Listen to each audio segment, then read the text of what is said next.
Disease transmission.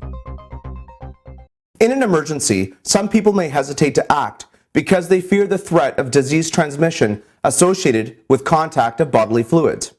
Infectious diseases range from the common cold to more serious diseases, such as HIV. Infections occur when germs such as bacteria or viruses enter the body and affect one or more organs. When administering first aid, the threat of disease transmission is minimal, and certain safety measures can help reduce the risk. A set of personal responsibilities called universal precautions can be used to prevent disease transmission. These include wearing protective equipment, frequent and thorough hand washing, using gloves and breathing barriers when providing first aid, and avoiding contact with contaminated objects or materials that may puncture the skin. Gloves are an essential part of any first aid kit.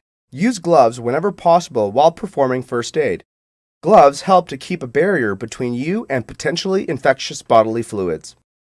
To correctly remove gloves, make sure you do not come into contact with the outer surface. Peel the first glove off from the wrist, turning it inside out. Bunch it into the palm of the opposite hand.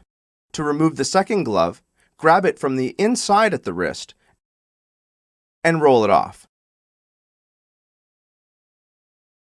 Use a biohazard bag to dispose of any contaminated materials.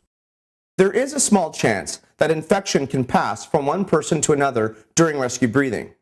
Therefore, it is always a good idea to have a breathing barrier easily accessible. If resuscitation is needed, breathing barriers with one-way valves are very effective tools a rescuer can use to protect themselves from the contact with blood, saliva, or vomit.